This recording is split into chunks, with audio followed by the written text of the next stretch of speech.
Entergy is proud to support programming on LPB and greener practices that preserve Louisiana. The goal of our environmental and sustainability initiatives really is to ensure that our kids and future generations can be left with a cleaner planet. Additional support provided by the Fred B. and Ruth B. Ziegler Foundation and the Ziegler Art Museum located in Jennings City Hall.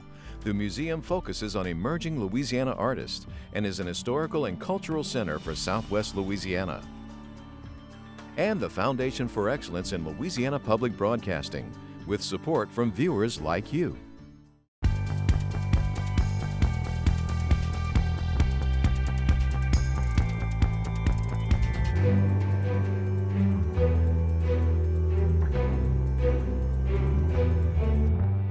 Educating everyone in the state on what it means to be a Democrat. The goals of the new chair of the Louisiana Democratic Party weeks before the presidential election. I've had a headache for over 3 months. One woman's continued battle with the long-term effects of COVID-19. Louisiana made changes that saved people's lives. Dr. Deborah Birx urges the state to stay the course. These lawmakers want more control and more power. Some legislators continue to battle the governor. Hi, everyone. I'm Natasha Williams. And I'm Andre Morrow. Much more on those top stories in a moment on this week's edition of SWI. But first, let's update the state's coronavirus numbers. The State Department of Health is reporting more than 163,900 cases confirmed. They say almost 600 people are hospitalized and more than 5,200 people have died from the virus. And now let's take a look at some other headlines making news across our state. Secretary of State Kyle Ardoin apologized for the oversight that shut down Louisiana's voter registration website on the evening of National Voter Registration Day. Ardoin said a long-scheduled routine maintenance was an unfortunate error for which I take full responsibility.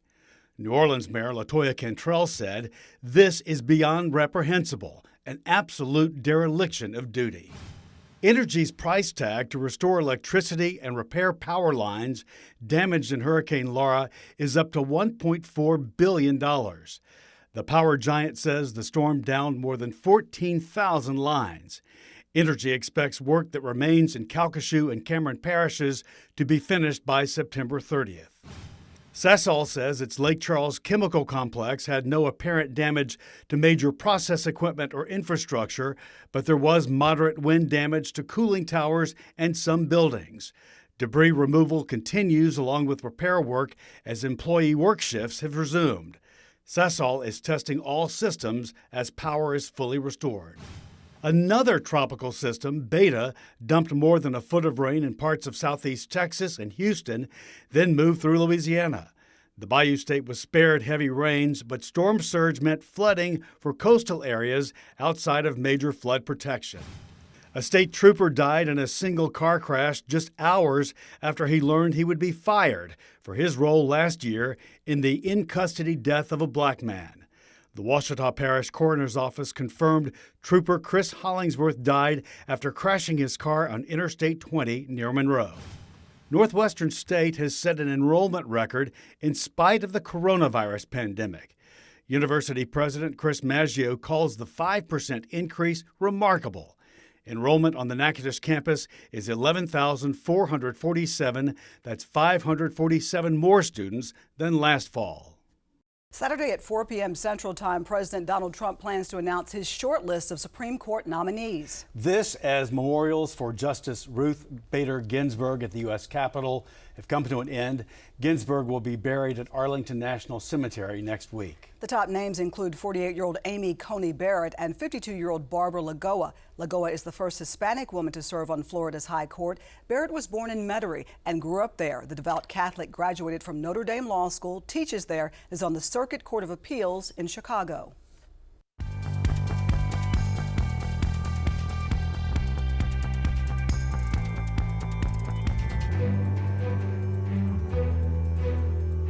She's a wife, mom, and now the new chair of the Louisiana Democratic Party. And Lafayette's Katie Bernhardt isn't wasting any time. We talked to her and other party leaders about their plans to redefine who they are and what they plan to do to attract more people to the party. The election she would overwhelmingly win was pushed back because of pandemic concerns. And then there was Hurricane Laura delaying it even further.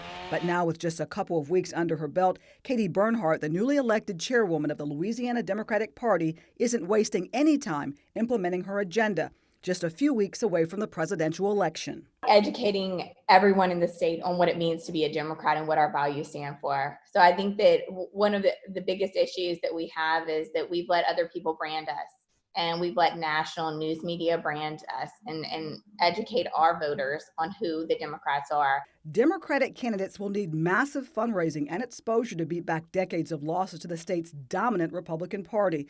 Governor John Bel Edwards is the only statewide elected Democrat and the Deep South's only Democratic governor. Right now, Republicans hold a near supermajority in the state House and Senate.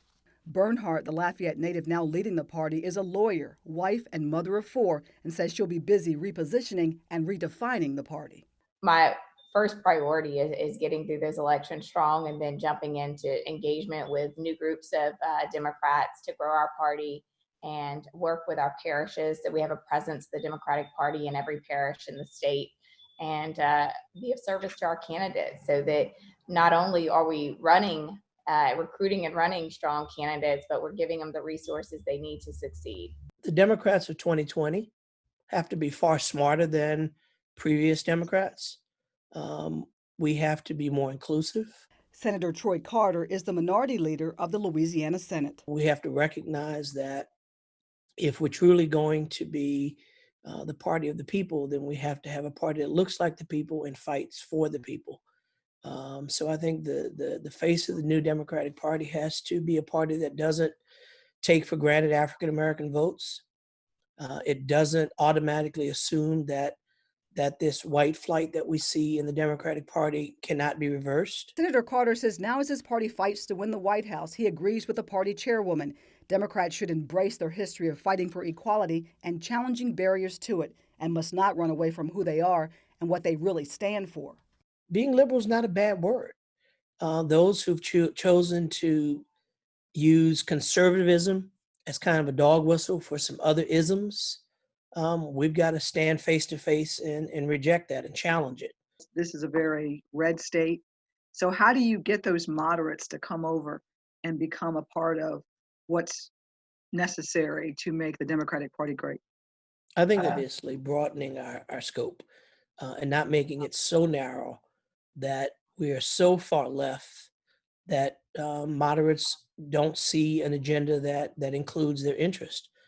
I think that they're far left on far left and far right in both parties, but most people live somewhere closer to the middle. But when news broke last week of the passing of Supreme Court Justice Ruth Bader Ginsburg, both parties quickly took sides. National Democrats demanding a new nominee not be selected until after the election, but Republicans in Washington saying they would move ahead, even floating names of potential replacements, among them a Louisianan. Senator Carter is outraged. The notion that a president, theoretically in his final months of a term, whether he wins or loses, this term will come to an end in just a few months. To think that something as weighty as the naming of a lifetime appointment for a Supreme Court justice should be done in such a political way, I'm certain is making the framers of the Constitution roll over in their graves. And as the new party chair meets with candidates and begins laying out her game plan to unite the party, a federal court recently overturned a controversial absentee voting plan proposed by the Secretary of State to minimize the risk of voting during the pandemic. Bernhardt says she will now go full steam ahead to get as many voters to the polls as possible safely during the pandemic. I think we would clearly like to have more opportunities for mail-in voting, and I think universal opportunity for mail-in ballots would have been ideal. But we have the situation we have, and I think that just educating all of our members on what the rules are, what the deadlines are, how they can participate is going to be key to our success. So that's some of the things we're working on right now as a party. Bernhardt, whose term is 4 years, has been a member of the Democratic State Central Committee and Executive Committee for 4 years.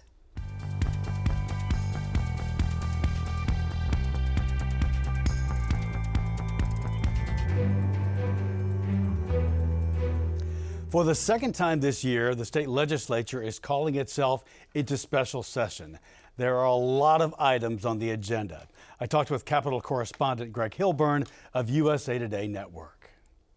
This is the second special session, is that right? Not only is it the second special session, it's the second special session in which the legislature has called itself in, which before this year has only happened one time in history, and now it's happened twice this year. What is the point of this special session? There'll be several kind of overarching issues. There's still issues with how to handle COVID and how it's impacting the economy and education, sports. There's Hurricane Laura, which has devastated a large swath of southwestern Louisiana, as you know and have covered. These lawmakers want more control and more power in their branch and reduce the power in the executive branch of the governor. You know, we've got a supermajority Republicans in the House and Senate, and we've got a Democratic governor, and they want more power. Many of them, not all, but many of them have thought that the governor had kept too many restrictions during the pandemic for too long. Let's talk about Hurricane Laura relief. It's just a wipeout of Cameron and Lake Charles and Sulphur, southwestern Louisiana. There's 4 or 5 parishes there that just were devastated. It'll take years to build back. We've seen that people and economies are resilient, so we know it can and will happen, but not without great hardship, tens of thousands of people displaced. A lot of power has been restored on a very fragile basis. Water, still so many people have clean water to drink, still under boil orders. This went all the way, it was a hurricane in Ruston, you know, in North Louisiana. It was still at a hurricane. It went up the gut of the state, the central part of the state, before exiting. If we take a look at unemployment and the unemployment trust fund. Our unemployment trust fund is insolvent. If it's not today, it will be by next week. So that can't happen. So what that means is the state has to borrow money from the federal government, which we can do.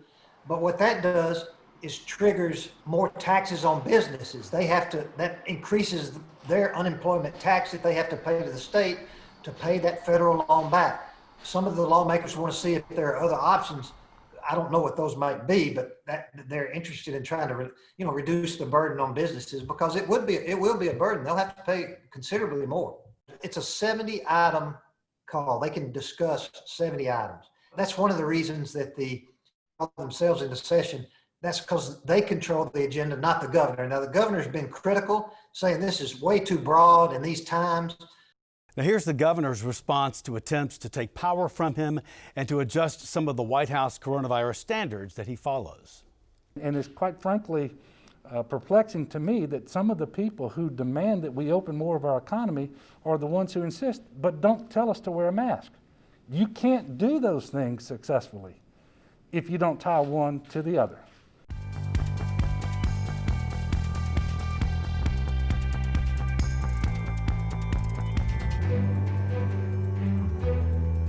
Most people who get the coronavirus recover completely within a few weeks, but some are continuing to experience symptoms months later, even if they only had a mild version. We talked to Marie Carney, who battled the virus in March and is still in a fierce battle to get back to normal. We met Marie Carney back in May, shortly after a more than 40-day battle with the coronavirus. About May 10th, I believe it was, which was my 44th day of having a fever, it stopped. And I've never had a fever since. But there have been various issues that have gone on, which I have a long list of. But I've had a headache for over 3 months, and it goes from light to very, very bad headache. And Marie's list of long-term effects, even after initially recovering from the coronavirus, is indeed very long. I have nausea every day. I still have a cough, but there's 2 different kinds of coughs now. One is the one that's from the lungs, which is a normal cough. The other one is you get phlegm stuck in your throat. Nobody seems to know where that's coming from. I have, what is this one? Brain fog. See, I can't even think. Brain fog is consisting of you're losing your memory, mostly short-term memory. You cannot concentrate, you cannot focus. I get dizzy every day. I've had 3 sinus infections since I've spoken to you. I itch, and that is a large one for a lot of people. There's nothing you can do about that. I'm having this neck pain that goes from the middle of the back of my head down to the middle of my back. I have insomnia. I have tremors that are inside your body, like you cannot see them. Like if you were looking at me, you don't see me shaking, but it feels like my entire body shakes, but it's inside. I have tremendous hair loss, and I have a drumming in my ear, only the left ear. And she's not alone. Survivor Corps is a Facebook group for COVID-19 so-called long haulers to document their symptoms, raise money for treatment, research, and provide support. It's support Marie, who is 69, desperately needed as she teetered very close to the edge because of another lingering issue connected to her battle with the coronavirus: severe depression. This is what's so scary, because the doctors have no idea what to do, and they're gaslighting us. You know, they mean well, but I switched doctors about a month ago, mainly because I was so depressed. And my doctor, who I was going to, actually gave me medication 2 different times that almost caused me to commit suicide. I came extremely close to fulfilling that. And science seems to support Carney and others still fighting for normalcy after getting sick. A study of thousands of COVID-19 patients from the United States, United Kingdom, and Sweden suggests 10 to 15% of them, including some with mild cases, don't recover quickly. Carney, a golfer and photographer who loves taking pictures of what she calls the beauty surrounding us, has tried repeatedly to go back to her regular activities, even her part-time job. But I was working 3 to 11 in a children's psychiatric hospital, which I'd had before, but had been laid off before I got sick. And then we thought maybe I could do it, and I said I would try. I lasted a month, and every day I was getting more and more exhausted. I was getting more symptoms coming in that I had not had before. I would try to take a nap. It didn't work. And she says the hardest part of it all is the daily uncertainty. You just don't know what's going to happen. 2 weeks ago, I started coming up with abdominal pain. I'm not having any other issues that would indicate why I would have it. It just showed up. Every week, it's a new surprise. And you go on to the site in Facebook and you find people talking about it. You know, it's not like I'm a hypochondriac. This stuff is just driving me nuts. Carney is hoping to get accepted into a post-COVID rehab program that will look closely and treat her many symptoms and hopefully get her on the other side of her COVID-19 experience. A White House task force coordinator, Dr. Deborah Birx, was back in Louisiana this week. She took part in a roundtable with students at LSU, and she applauded efforts of the governor to bring COVID-19 numbers down. What I've learned from here, and particularly from Louisiana, and I think everyone in Louisiana should know that Louisiana made changes that saved people's lives, both in the March, April timeframe in New Orleans and in the summer post-Memorial Day surge throughout the state. So it was only 2.5 months ago where about 80% of every parish in Louisiana had more than 10% tested positivity. It didn't matter if you were a rural parish or an urban parish. Extraordinary viral spread throughout the state, most of it beginning asymptomatically. And so really we've learned from Louisiana that masks work. We just saw the wastewater data coming from this university really showing that 2 weeks after the mask mandate really resulted in dramatic decline in wastewater viral levels. And I think we've learned that masks work, we've learned that restrictions of indoor dining work. We've learned that closing bars at a time of high transmission definitely works. We found that physical distancing, but most importantly, we found that the engagement of the community works.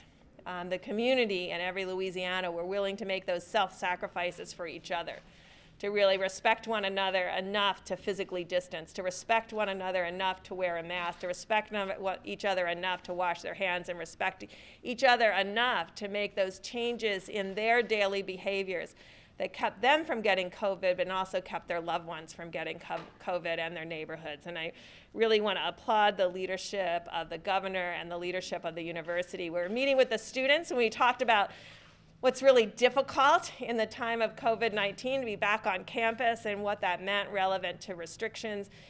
But we also talked about how administrations that opened their universities spent the spring and summer planning every single aspect of that. And we got an excellent presentation from the COVID response team here at the university, who really spent the summer really figuring out how to logistically bring students back into this college experience as safely as possible and continue to learn from that, and really very much focused on data for decision making and making changes based on that data. And I just want to applaud the administration for really believing in their students and their faculty and staff to really bring people back and figure this out together with the students. Just like it depended on the people of Louisiana making those changes, it depends on every student at LSU to continue that behavioral modification of wearing their masks, not just on campus, but off campus, to really restricting their significant gatherings. We talked about pods and forming pods with close friends so that you know what those friends are doing, you know what you're doing, and you're keeping each other safe, and I think that's really extraordinary. And we talked about the importance of increasing testing on campus to really understand the breadth and depth of the viral spread. And I think that what they're doing with wastewater now and being able to see where there could potentially be hot spots and going in there and testing is really going to be key. But it's been a privilege to meet with administrators across the countries and presidents of universities and university systems, because every one of them is motivated for not only the health of the student and ensuring their educational experience, but also the health of their communities. What we learned across the South, and this is really important for the rest of America, we learned across the South what happens with seasonal movement indoors. So the South moved indoors because it got too hot, and you can see what happened with viral spread. Soon, the rest of the country will move indoors to be warm. And so we really need to ensure that these precautions that are really being utilized here continue until we see how the Labor Day situation goes, how the schools and university coming back, and the case structure, and then really seeing what happens with the winter, well, the fall, and understanding what happens with flu. This month, Louisiana Public Square explored racial disparities in the state. Disparities in the area of health, criminal justice, and voting. Here's a clip. Access to health care, an identifiable source of primary care. That means you have a doctor, nurse practitioner, or physician's assistants, getting referral to specialists when needed, and the appropriate use of evidence-based medicines. That means medicines that have been proven to be effective, not just feel-good drugs, but things that actually help people live better. If we applied that equally across the population, it would go a long way towards reducing these disparities. African American men and boys are more than twice as likely to be incarcerated than their white male counterparts. You're also looking at statistics that involve members of the community who are victimized by police brutality. And while African American people make up only 32% of the population, they are 54% of the people who are involved in officer-involved killings. A body camera from a certain point of view may not tell, the story in the same way that somebody shooting a cell phone video from a different vantage point is going to look at. So you have to be able to take video, DNA, witness testimony, eyewitness statements, any of that stuff, and put them together in order to use all of those components to make a determination. If you're able to put on a mask and go to the store, you're able to go to school. We felt like the polling locations were safe. They're certainly sanitized. You certainly can take care of social distancing. We felt like that's really the safest place. And the best place to vote is always in person, obviously, if you can. You know, in the last election in July, 81% of the people voted in person, and not a single COVID case was reported from that. Dialogue on Disparity rebroadcast this Sunday at 11 a.m. Visit lpb.org/disparity for more details.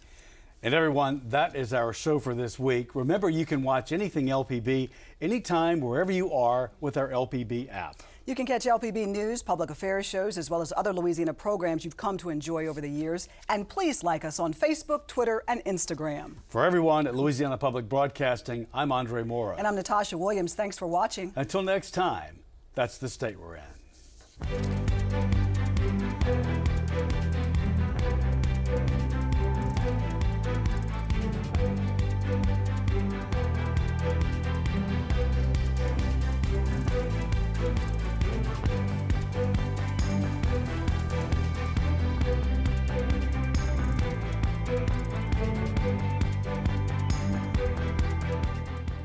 Entergy is proud to support programming on LPB and greener practices that preserve Louisiana.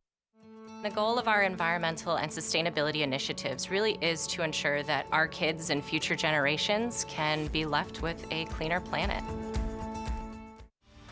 Additional support provided by the Fred B. and Ruth B. Ziegler Foundation and the Ziegler Art Museum located in Jennings City Hall. The museum focuses on emerging Louisiana artists and is an historical and cultural center for Southwest Louisiana. And the Foundation for Excellence in Louisiana Public Broadcasting, with support from viewers like you.